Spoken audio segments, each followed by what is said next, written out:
Good morning, and as always, thanks for attending the Chats with Chairman. Again, always believe this is important for new folks here or press that's listening. We just think it's important to have these conversations around things that are going on, allow the press to answer questions, and make any, so we can provide any information that we can. We appreciate you being here and the work that you do as journalists.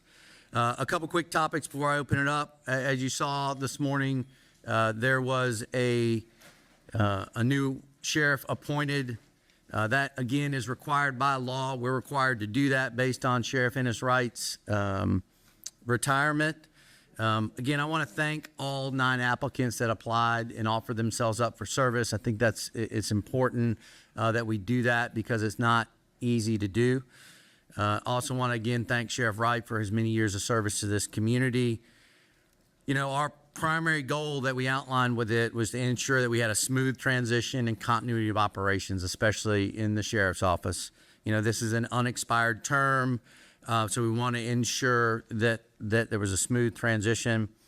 In talking to the board, you saw a unanimous vote. I think that they felt that the experience and understanding of the current operations and procedures made Major Morgan, now soon to be Sheriff Morgan, uniquely qualified to fulfill the unexpired term.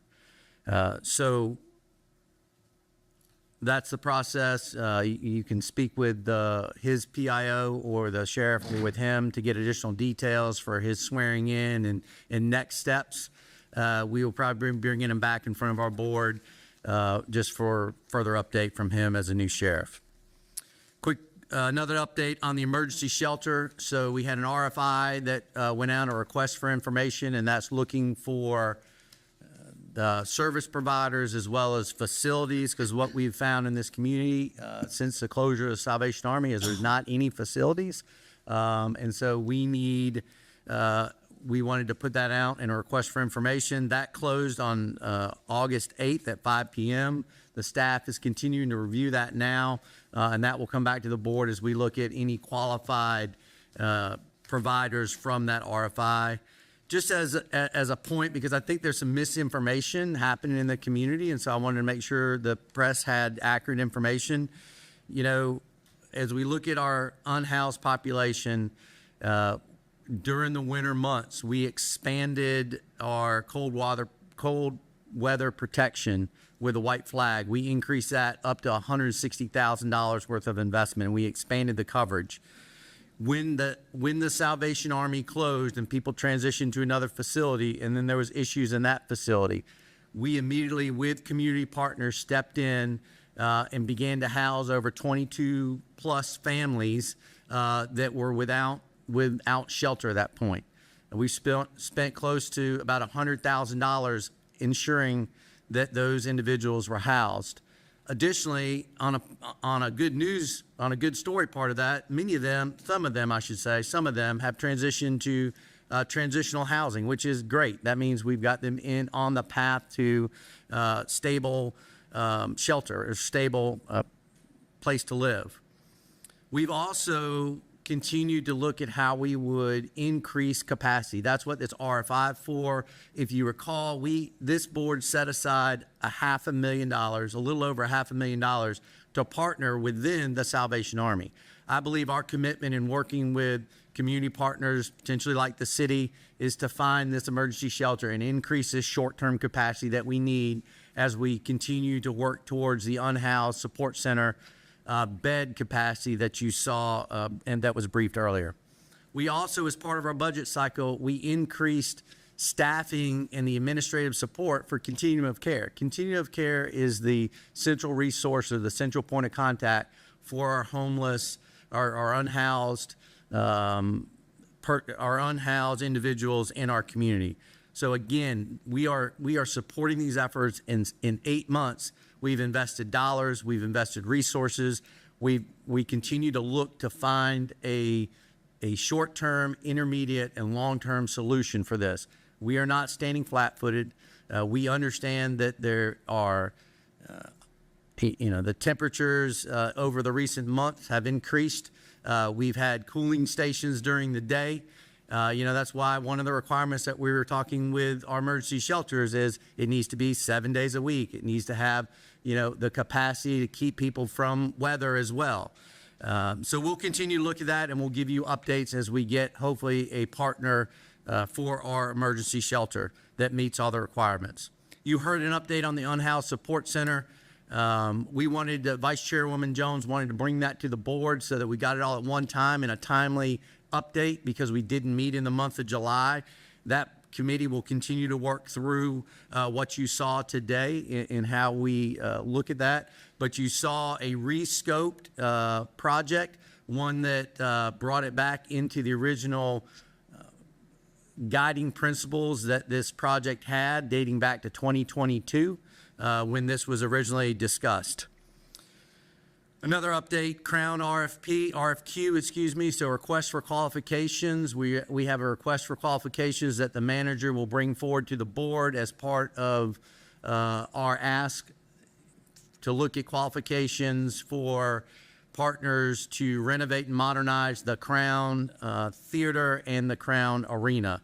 You should see that later this month at our work session, which is coming up on the 14th. The Gillespie Street lot, as I call it now, so where the former parking lot was, our short-term goal continues to look at how we bring back the much-needed parking, public parking, as well as employee parking for the courthouse that we need in that space. The manager is working through some options, and he will bring that back to us this month, so you'll hear more about that as well. Additionally, as I've spoke about before, the Regional Aquatic Center, we will convene an initial stakeholder meeting around that this week. Notices are going out. If they have not gone out, they're going out this week. We'll begin to have some preliminary discussions on that project as well, and that amenity, much needed amenity within our community. So those are a few snapshots of, I know we took July off. I know, I'm sure you missed talking to us, but just wanted to give you an update on where we were on some things that were bubbling forward. There's a lot of other things going on. I just wanted to make sure you were aware of those. So I will open it up for questions. Yep. So what made Major Morgan, to your mind, the best choice for sheriff? So I think, as you saw, there was a unanimous board support, and I believe that, as we look to this position, and I will tell you that those decisions when you have non-applicants are challenging and difficult, as you heard the board discuss today. For us, it's about continuity. It's about ensuring a smooth transition, and I think you saw that a unanimous support from the board to believe that his Major Morgan's experience and understanding of the current operations would create that opportunity for us. I think I misspoke on his name. I apologize on that. But you spoke on the board's perception. What is Kirk Devier's perception? I'm speaking to you as the board chair. All right. Okay. And I think you saw my vote. So my vote would be consistent, as I just said, with the other members of the board, that we felt that there was a continuity of effort there, that he would enable a smooth transition. He understands the current operations. He understands the directions that Sheriff Wright had been putting in place. And I think you saw, a collective decision by a board, a unanimous decision, and unanimous support. So I would lump myself with that. Okay. On the emergency shelter, you're still in getting the bids, so to speak. Do you have a timetable on when that'll get? Because it's going to be cold in just a few months, so you're going to be able to get that in place. So a couple of things. So it's an RFI, so it's a request for information. So there's no bids. What we're looking for is we put on a net wide. We actually had to extend it so that we've got some people that submitted requests that were actually qualified, that met the qualifications. So when we submitted an RFI, request for information, we put requirements in there, qualifications. So what we're gathering now is those qualifications, and then we'll begin to look at what qualifications are out there, and then we would move towards a bid type process or look for a provider.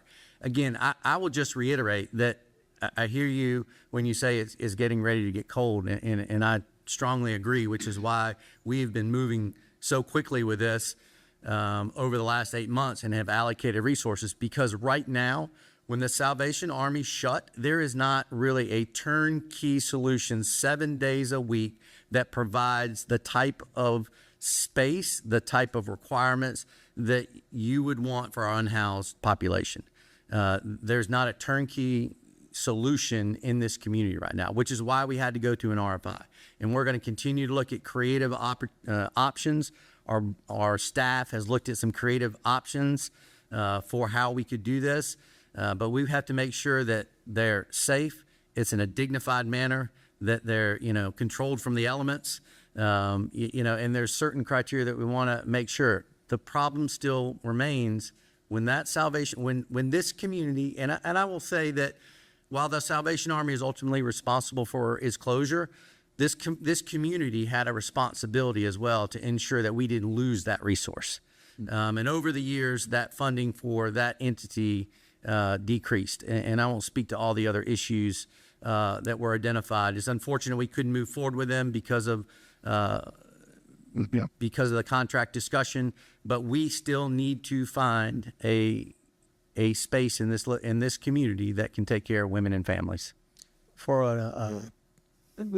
a cold night type of situation, can the city's day resource center? So I can't speak to the Day Resource Center. That's controlled by the city. But I'll remind you, cold nights, that's why we have the white flag. Mm-hmm. So we have white flag. Now, could we as a board or as a staff make some recommendations on how we adjust those policies potentially? Again, in the last 8 months, we committed additional dollars to the white flag to make sure that it was a wider coverage. We had more facilities. So as the nights begin to get colder, as we move forward into the winter, maybe there's some options there, but we do have those resources now. The question really becomes, it's finding that constant resource that we need in our community so our unhoused population have a place that they can be away from the elements in a dignified way that's secured, especially with our women and families. And you're talking beyond just white flag nights, like 24/7. Correct. Yeah. So you mentioned earlier you were able to get some families into a safe shelter. What was that? Was it hotels? No, temporary housing. Temporary housing. So two things. One, when we transition some of those families, 22, 26 plus families, we put them in local hotels. That is not an optimal solution by any means, but we were able to do that based on some resources that we moved forward and provided. And some of those have now, a few of those families, because there's certain criteria they have to follow, are now have moved into some transitional housing, which is great. And that's a great news story. That means our community and the community partners work together and the process worked the way that it's supposed to. Mm-hmm. And we got those families hopefully off the street for good. Okay. You mentioned the parking lot and that there's some plans are coming. Are those coming in on the Thursday meeting or later this month? The Gillespie Street lot, the updates for that they'll come on the 25th. Okay. And that's all I have for right now. So on the emergency shelter, mm-hmm. Can you elaborate a little bit more on the decision to extend that RFI process? I think there was a certain cutoff date, and then that date got extended. And then do you know roughly as of this time how many applicants have, Thanks for that question.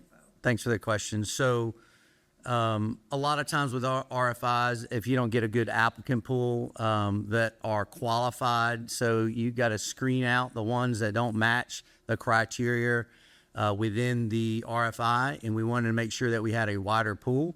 And so staff's recommendation to us was they wanted to send it back out for additional wider distribution on it to make sure it got into other networks, as well as we did some paid advertising behind it to make sure that it was as wide as we could get it, to make sure we want to have a pool of qualified service providers that met the requirements from the RFI.